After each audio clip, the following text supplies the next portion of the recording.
So, next to my mom's fireplace in her cabin in New Hampshire, there are several baskets of split logs with that we try to keep replenished from fire out on the woodpile outside.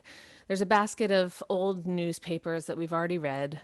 There's a variety of ways of lighting the fire. There's matches and barbecue lighters. None of them seem to work on the first try, but usually after three or four different kinds of matches, you'll find one that works. And there's always like one or two Duraflame logs there. How many of you know Are you familiar with Duraflame logs? These are like pretty common, right? They've been around for 50 years, something like that. They are made from a combination of thanks. I'm seeing little reaction thumbs up. Um, they're made from a combination of wax and sawdust and some other fibers, some other stuff. Sometimes they add seeds to make it crackle realistically. They their website says that they make building a fire simple for a new generation. And they do make building a fire simple. All you do is light two sides of the paper wrapper, and within minutes, it is fully aflame, and then it burns consistently and reliably and perfectly for 3 hours or however long it says on the outside of the package. Before I learned the art of natural fire building, or before I got good at it anyway, when I would take forever to get a fire started because I would stack the logs too closely, I relied on the Duraflame log a little bit more often. But there's something that's rugged and satisfying about building a natural fire, right? I don't know if the rest of you feel like this. That the art of presence of logs and absence of logs, of air and wood, of bark and kindling, makes me breathe more deeply when I'm building it. Makes me breathe more deeply and relax more fully when I'm sitting by a fire that has been made like that, imperfectly, full of presence and absence and nothing preformed. And though I sometimes build a fire with the specific purpose of cooking or trying to get a cold room warm as quickly as possible, most of the time I'm just trying to create a little bit of warmth and some atmosphere, trying to make it feel more cozy, trying to settle in a little bit more, relax a little bit more, place myself in that place, in that time, and be present to myself, to whoever's with me, and to the crackle of the fire. Duraflame logs don't really cut it when I'm trying to create atmosphere. It's a little bit too perfect, even though they're useful at other times and they have some environmental benefits. So, this month's spiritual theme here at First Unitarian Church of Philadelphia is presence. And as the poet John O'Donohue writes, absence is alive with hidden presence. So I wanted to talk some today about that balance of absence and presence, the gifts that you find in absence, not just in paying attention to the logs, but paying attention to the space between the logs, as the poet talks about in the poem that Jake read for us earlier. In my life, I have always aspired to be a balanced person. I've always aspired to the balance of that well-built fire to give flame to my life. But my subconscious shames me for anything other than a sort of perfect Duraflame kind of existence. For some reason, my body, my brain, my spirit seem to think that I can go from being completely cold to fully aflame in minutes, that I should be the perfect combination of accelerants and combustibles, of wax and sawdust, and I should be able to burn consistently and reliably, that there isn't really need for space because I am perfectly formed to burn for 3 hours, or maybe my workday is 8 hours, and I should be able to burn consistently from 9 to 5. In reality, though, all of us know that we need balance more than we need perfection. We need logs and space more than we need the perfect manufactured faux log. Sometimes it takes a while for us to get going. Sometimes we need to pause and rearrange the pieces of our lives in order to burn more efficiently, burn more fully, get greater balance. Sometimes we find that we have burned out and we need to be reignited, right? And always we need attention where we don't live kind of set it and forget it, light it quick and it burns for 3 hours kind of lives. We need to be keeping ourselves going by attending to our own lives. We need to be keeping ourselves from getting too far out of control. And we always need to be paying attention to what's going on internally in order to live a fully aflame life. In my 20s, I was trying to live this kind of Duraflame life, and I would set these like 5 or 10 year life plans and then just try to follow them because I figured that I had set them intentionally and they should just work out. And when I found myself burning out in some areas and struggling to catch flame in others, I just kind of trudged forward because I didn't know how to do anything differently. It took a whole bunch of dramatic changes, collapses, failures in order for me to return my attention to how my fire was burning. I lost my father to brain cancer. I had stayed in a job that was maybe a bad fit for 5 years or something before I found the energy to change my job. And eventually my first marriage collapsed. The poet writes, too much of a good thing, too many logs packed in too tight, can douse the flames almost as surely as a pail of water would. And after years of packing too many logs together, burning in a choked and sputtering way while I believed that I should burn like a Duraflame log, I finally began to build open spaces in my life. I remember at my 10-year high school reunion, I must have been 28 or so, all of the markers of success that one tries to cultivate for a school reunion had completely collapsed. I was in the middle of a divorce. I had just gotten rid of my home. I had just moved someplace. I'm not even sure I owned a couch at the time. I was unemployed. And I feel like I looked very bad on paper when a lot of my life before then had been about trying to make sure that I looked good on paper. And yet I remember going into that high school reunion. It's the only time I've been to one. And I felt so alive, even though my life was almost nothing but empty space at that point. It was almost nothing but loss. But I was breathing so deeply and I felt so lit up after having choked my life with trying to do too many things and stack too many perfect things next to each other for so long. How are you doing in your life? Are you packing too many logs tightly together? Are you trying to live that perfect Duraflame existence? Or maybe there's too much space in your life and your fire isn't keeping you warm. Maybe you are one of the incredible few who have found the right balance, have, as the poet says, come to see how it is fuel and the absence of fuel together that make fire possible in your life. Though I've had big kind of catastrophic periods of loss and disruption in my life that have forced me to look at how I'm doing in terms of balance. My habit is almost always to go back to trying to pack too many logs onto my fire.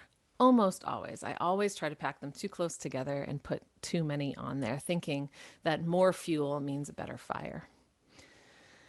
Pregnancy has been the most recent experience that has forced me to reevaluate, to return my attention to building open spaces as well as building up the logs as I struggle with fatigue and with my body changing in ways that I've never experienced before. This is the beginning of 2021, and many of us are still maybe considering making New Year's resolutions. I know my habit is usually to make resolutions that are like adding more logs on the fire, like doing more things. But this year, as I'm, I don't know, 6 or 7 months pregnant now, looking ahead to having to take parental leave and having to figure out what it means to be a parent sometime soon, I'm trying to do the opposite of my normal New Year's resolution pattern. I'm trying to create a stop doing list. Have any of you ever created a stop doing list? It's like a to-do list or like New Year's resolutions, but the opposite. So instead of adding on things to do, adding to our goals, adding to the list, this kind of stop doing list invites us to figure out the things that are draining us, figure out the things that are no longer serving us in life, and committing to stopping doing them. Some of the things that come up for me when I think about what the right choices are for my stop doing list are like worrying about those things that don't actually matter, but are sort of like deeply programmed to create worry in us. Sometimes it's cleaning, sometimes it's trying to get through a set of things that you're doing for somebody else, but you don't actually think are important. Sometimes that's trying to make more money than what's really necessary in life. Sometimes that's choosing to try to build status instead of contentment in our lives. So, sort of worrying about things that you know are not actually important to you. We can stop doing that this year. Sometimes a good thing to stop doing is over apologizing. I think this one's like particularly important for those of us who are socialized to be women. That someone bumps into us and we apologize to them, that kind of over apologizing. We can stop doing that this year. We can apologize for what is right to apologize for and not apologize for the extra stuff.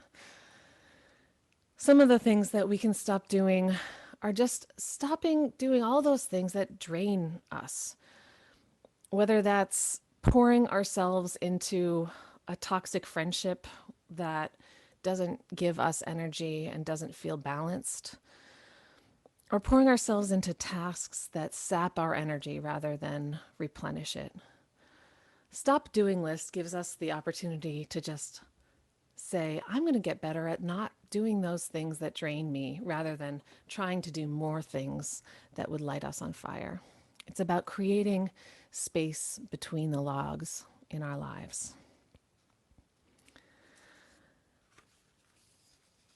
We have our congregational meeting this afternoon. This is a meeting that we have every January. And sometimes we have big official business. Most of the time, we gather just to check in about halfway through our church year and see how we're doing, share what's going on, answer each other's questions, and talk about what's coming up. And so, in reflecting on and preparing for our meeting today in this pandemic year, I've been thinking about how we've been burning, what kind of balance we have as a congregation right now. I think the pandemic has exposed some of those spaces between the logs in this congregation. And I think that there's some ways that our fire is burning a little bit more brightly because we've had to take some of those logs off of our fire.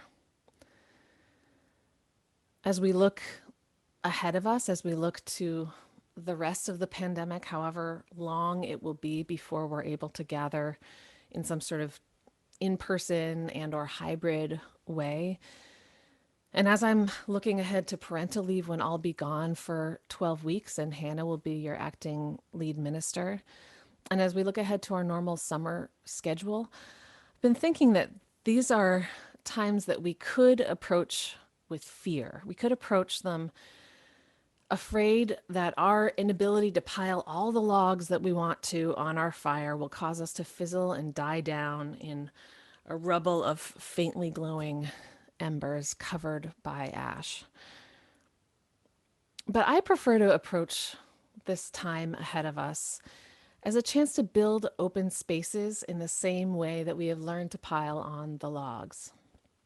That as we are facing a time when we can only be virtual, a time when we'll be having a different ministerial configuration, when we've gone from one minister to two ministers, we'll be going back to one for a little while.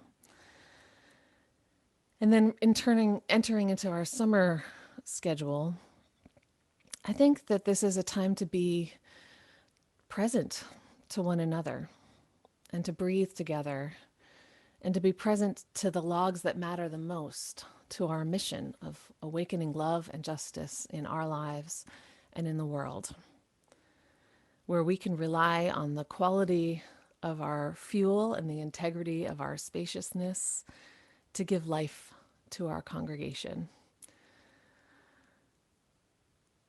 Throughout our lives, we know that in the substance and in the absence that there is a love holding us, that there is a love holding all we love, that there is a love holding all. Throughout our lives, we can choose whether we have too many logs or too few to rest in this love that holds us and knows that we are worthy, whether we are trying to catch fire or whether we are burning out. The poet says, we only need to lay a log lightly from time to time. A fire grows simply because the space is there, with openings in which the flame knows just how it wants to burn and can find its way. My friends, we only need to lay a log lightly from time to time. As you go forth in this week, whether you're looking to lay a couple more logs on your fire, or whether you're looking to take a few off, or simply switch from seeing yourself as a perfect Duraflame log to seeing yourself as a motley crew of wood and bark and kindling and air. May you have openings in your life in which the flame that knows just how it wants to burn, in which the love at the center of your being can find its way. May it be so, and amen. Hi, I'm Reverend Hannah Capaldi. And I'm Reverend Abbey Tennis. We are the ministers at the First Unitarian Church of Philadelphia, where our mission is to awaken love and justice in our lives and in the world. We're so grateful that you watched, and we hope that the sermon connected with your soul. We also want to invite you to join us for a live worship service every Sunday at 11 a.m. Eastern Time. You can always find the link to that service on our website at www.philauu.org. In these services, you'll hear words like you've just heard, and you also get a chance to greet one another, pray together, sing together, and we even hold a virtual coffee hour after services to get a chance to greet some new and old friends. If you want to support the mission of this community and you feel moved to give, you can do so by going to the website that Reverend Abbey just mentioned. You can find that link below, or you can text 215-709-5095 and follow the prompts to give. If someone in your life needs to hear these words today, we encourage you to share this video. And again, thank you so much for watching. We hope to see you soon.